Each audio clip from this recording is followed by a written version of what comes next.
एक कथा बड़ी प्रसिद्ध है। एक बार इत्र का एक व्यापारी इत्र लेकर के वृंदावन आया और स्वामी श्री हरिदास जी के दर्शन करना चाहता था।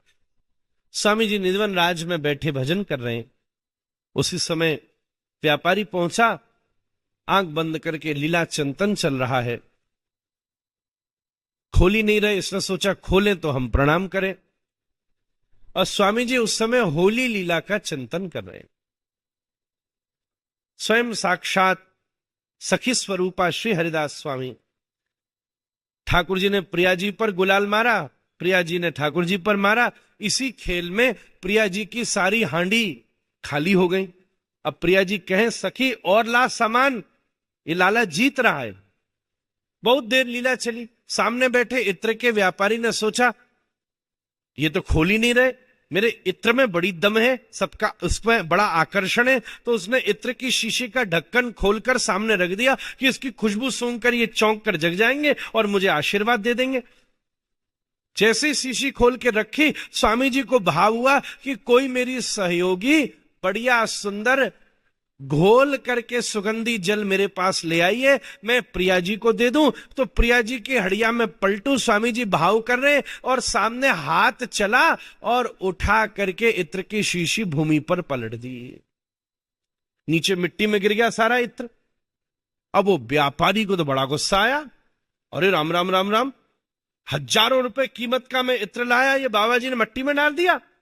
उसके मन में अश्रद्धा होगी, मैं नहीं मिलता, सोच के जाने लगा। फिर सोचा बार बार वृंदावन तो आने का अवसर नहीं मिलता, चलो बिहारी जी को माथा तो टेकाऊं। ऐसा सोचकर निधिवन राज से निकला और श्री बिहारी जी के मंदिर पहुंचा। और जैसे ही बिहारी जी को जाकर मंदिर में प्रवेश करके प्रणाम करने की इच्छा हुई, जैसे ही मंदिर के भीतर घुसा तो देखा पूरे मंदिर में उसी इत्र की सुगंध आ रही। ये है चिन्मय धाम महाराज, जिसमें गुरु कृपा से जीव का स्वरूप दीक्षा के द्वारा प्रवेश होता। चिन्मय धाम, एक है स्थूल धाम, एक है सूक्ष्म धाम, एक है चिन्मय धाम। तो ध से धाम। पहले ठाकुर जी के चरणों में रत्ती पहले टिकट तो खरीदो, फिर तो जाओ वृंदावन। अरे अरे हाँ वृंदावन गए थे, कहाँ गए? बोले बस बहुत बढ़िया, हमने चाट पकौड़ी खाई, लस्सी बड़ी चंगी मिलती है उधर की दशा में। खूब रील बनाओ, पर रियल को भी तो देख लो पहले महाराज, फिर वृंदावन। बड़ी पद्धति से वृंदावन की रज को प्रणाम करो, वृंदावन को जाकर वृक्ष को प्रणाम करो, गैया को प्रणाम करो, जमुना जी को प्रणाम करो। संतों, भगवान का नंबर तो बहुत बाद में आता, तुम सीधे खड़े हो गए बिहारी जी के पास। जब सीधे जाते हो तो तुम बिहारी जी को देखते हो, पर वृंदावन की रज लगाकर जमुना जी को प्रणाम करके, गौ माता को प्रणाम करके, वृंदावन के वृक्ष और संत को प्रणाम करके जाते हो तो बिहारी जी तुमको पहचान लेते, राधारमण जी तुमको पहचान। सीधी बात, सीधी सीधी धाम की ऐसी दिव्यतम महिमा।